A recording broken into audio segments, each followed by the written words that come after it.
Reinaldo Azevedo parte da literatura e da filosofia para falar de política, religião, economia, até esporte.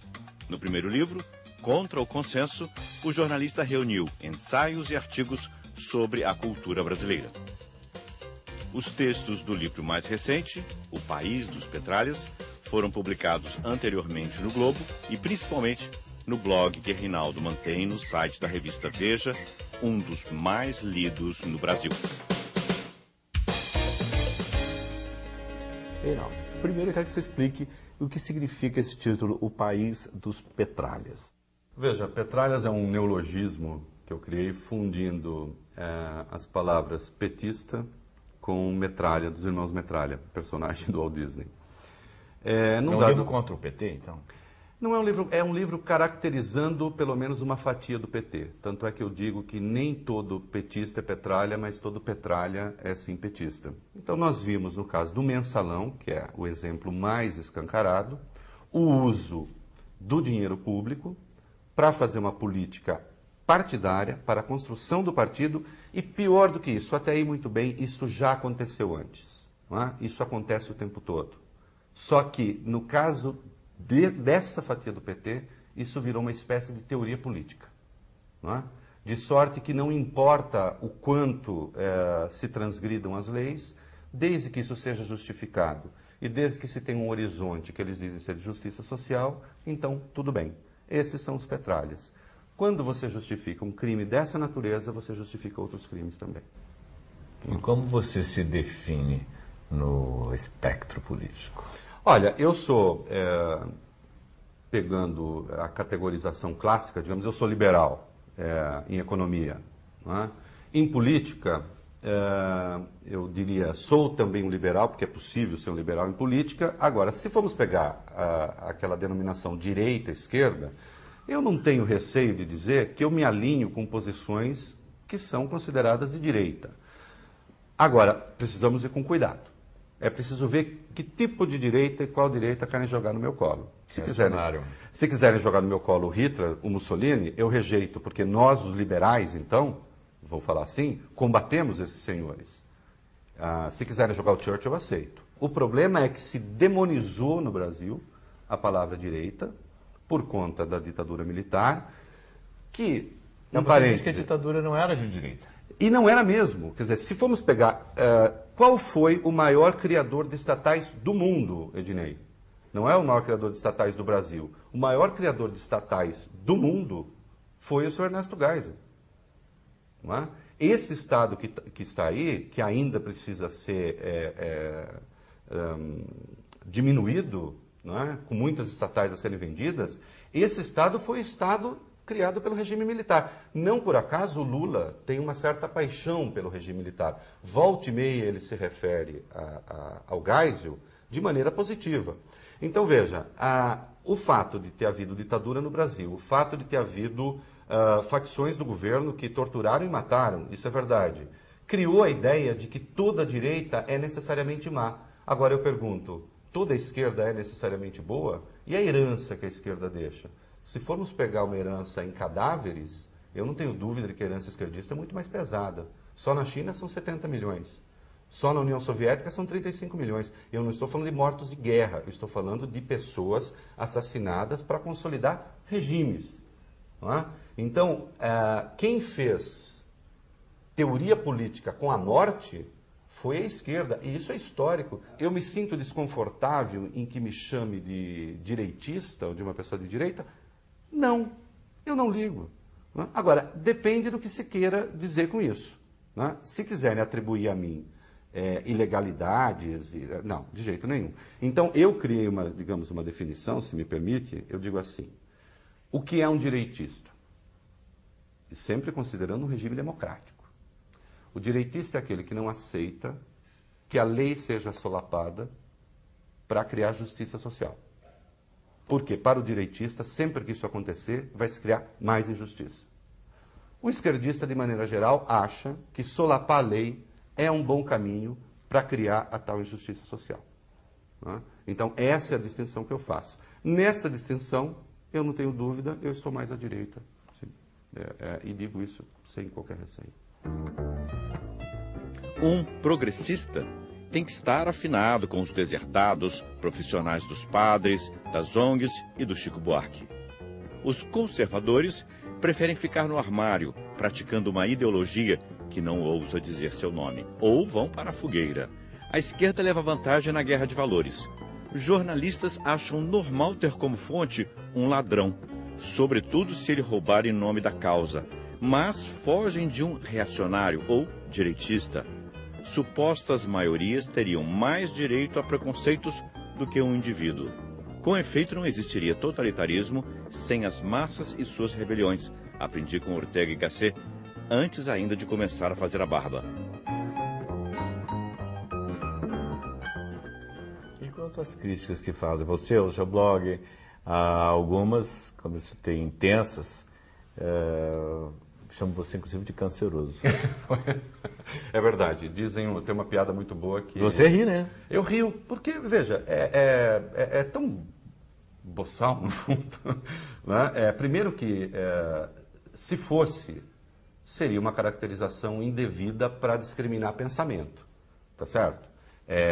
Aí eu lembro aquela coisa da Susan Sontag, da doença como metáfora, quer dizer, o câncer nem é uma boa metáfora. Né? Quanto mais, para você discutir, quanto mais ser uma questão de fato a dividir pessoas. Né? Isso se deve ao fato de que eu extraí 2 tumores da cabeça, do crânio. Pode-se matar a curiosidade de alguns, está aqui, né? Um deles. Na frente? Aqui, né? E outro aqui na lateral, pega toda essa região. Muito bem. E eles dizem, arrancaram o seu cérebro e largaram os tumores, né? Você já está morrendo, por que é que você não muda de posição? Há aqueles que querem ser piedosos comigo e dizem assim, puxa, Reinaldo, nem enfrentando todas essas dificuldades você se tornou mais humano. Quer dizer, a ideia de que se você eventualmente fica doente, você tem que migrar para o lado deles para ter companhia. Porque essa é uma velha tara dessa gente que, se eles não puderem te silenciar, eles querem matá-lo de solidão. Né?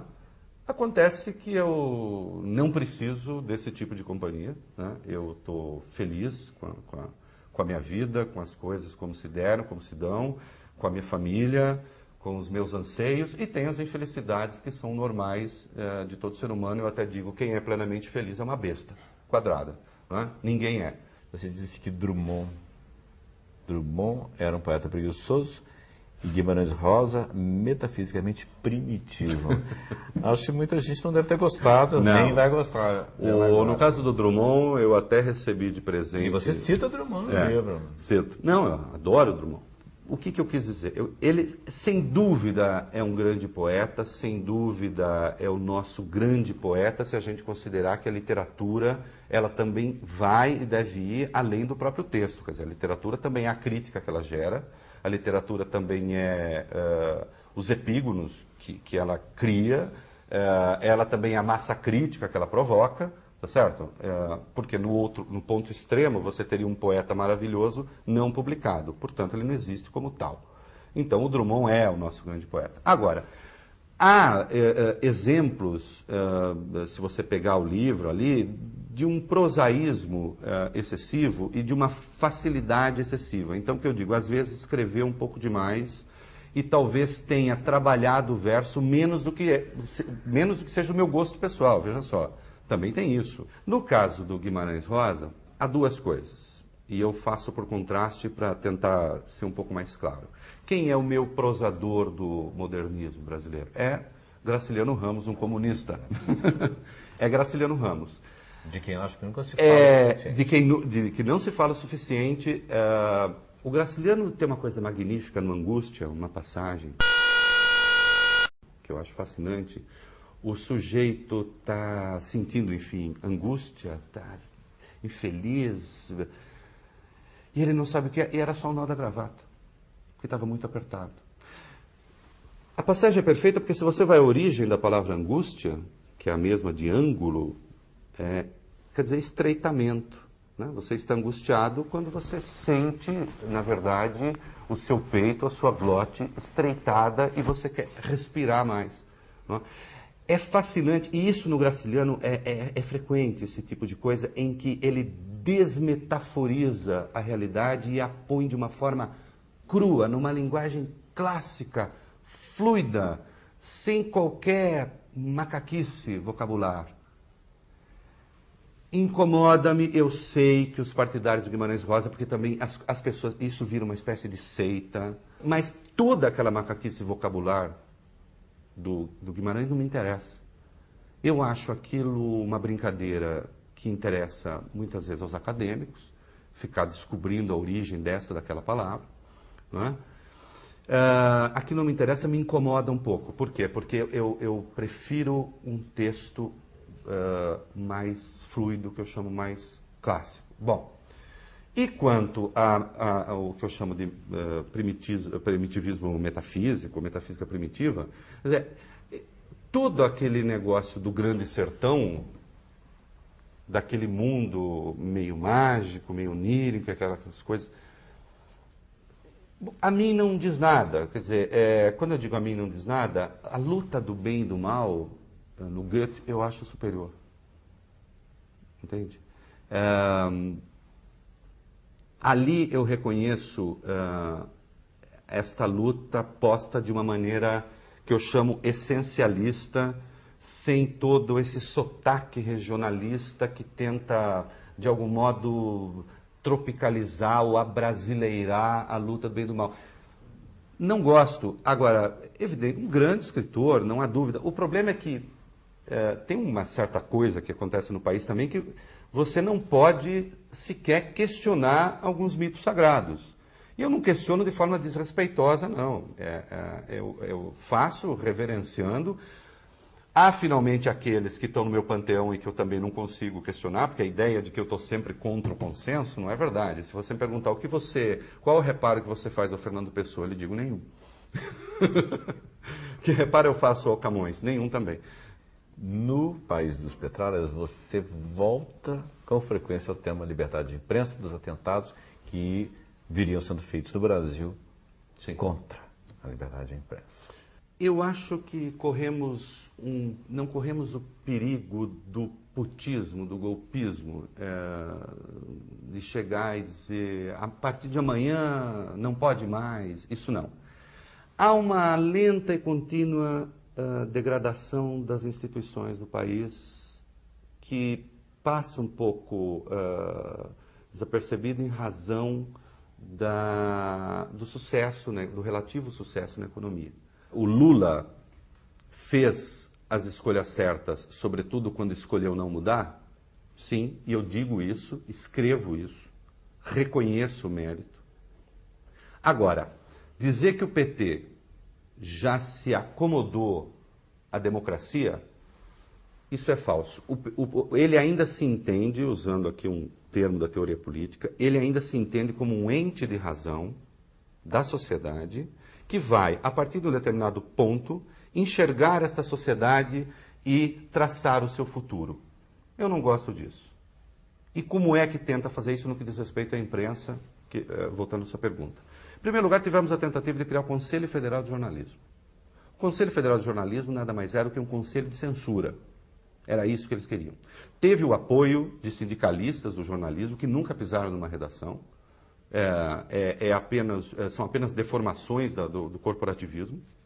Digo isso com todas as letras. É gente que ignora como funciona uma redação, que ignora o que seja jornalismo de verdade. Não é? Essa gente se apresentou para formar esse conselho. E o conselho só não foi adiante porque a sociedade reagiu. Note, este conselho podia, no extremo, caçar a sua carteirinha de jornalista, meu amigo. Sim. Se ficasse provado, segundo os critérios do conselho, que você teria transgredido lá as normas estabelecidas por eles, poderiam caçar o seu direito de trabalhar. Isso absolutamente... Tentaram isso. Não conseguiram. Tentam uma asfixia da imprensa pela via econômica. Há 200 projetos no Congresso hoje, limitando a publicidade.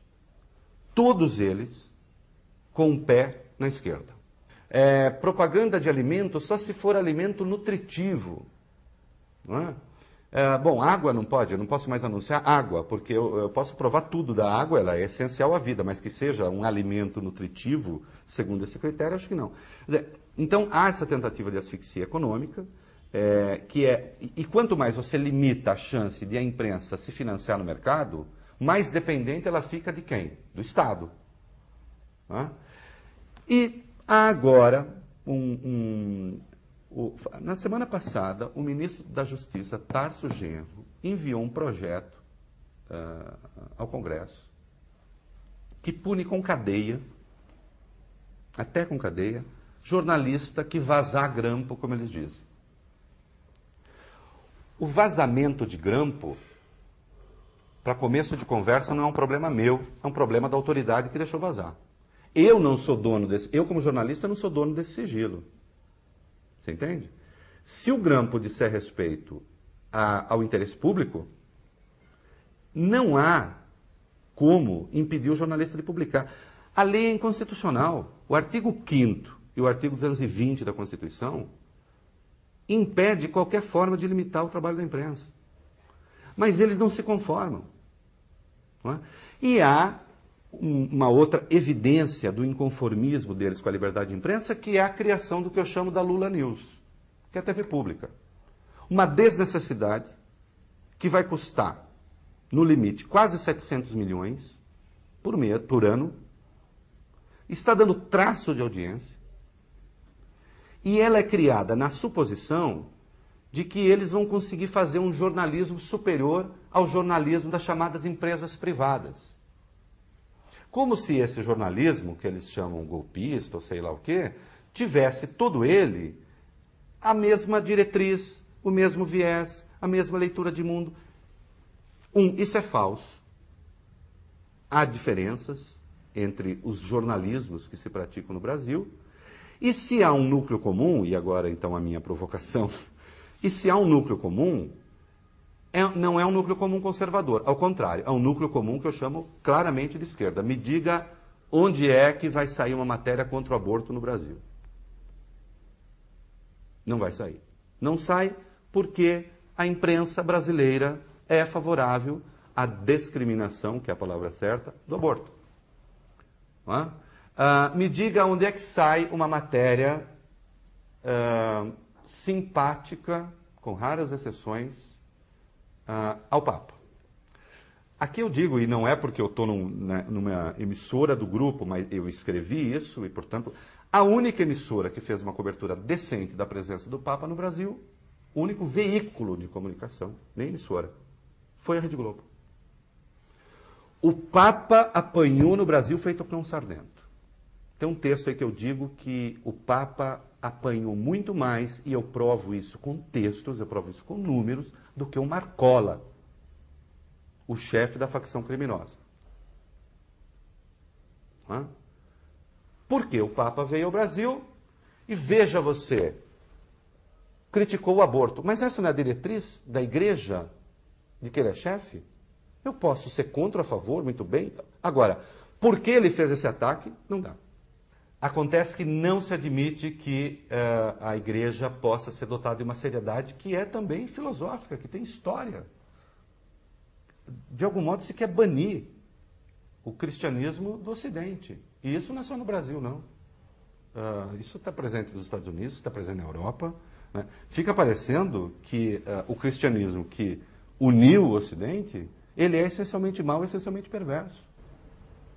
Não é?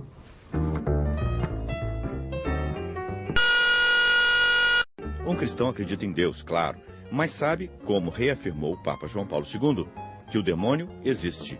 O que é matéria de crença pode encontrar plena correspondência numa mentalidade agnóstica. Deus é a convicção, o princípio, o norte moral. O demônio é frouxidão da vontade, a ausência de limites, o relativismo sobre todas as coisas. Um cristão sabe que a manifestação mais clara do demônio, e por favor, eliminem da imaginação aquelas bobagens de possessão, à moda do filme O Exorcista, é aquela que o leva a duvidar de si mesmo, dos seus valores, que põe uma névoa sobre os seus olhos e o impede de distinguir o certo do errado, porque, afinal, o certo de um será o errado de outro, e vice-versa. E, enfim, tudo seria uma questão de ponto de vista.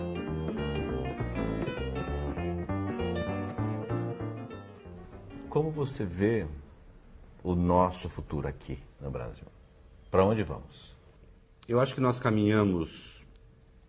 vivemos hoje, um momento que eu não considero particularmente feliz no que respeita à política, que é o momento do grande consenso em que questionar as verdades do poder voltou a ser criminalizado agora no ambiente de democracia. Há uma lógica em curso no Brasil que eu chamo a lógica do coitadismo e do pobrismo, né? De sorte que o sujeito, se é um coitado e se é pobre, ele é dotado de uma certa verdade superior, vinda de algum lugar que a gente não sabe onde, em razão dessa condição, né? O Estado passa a alimentar esse ponto de vista com cotismo, bolsismo e etc. Isso não é bom. Isso não nos faz indivíduos autônomos, não é? Isso não cria no país a cultura da autonomia e da individualidade.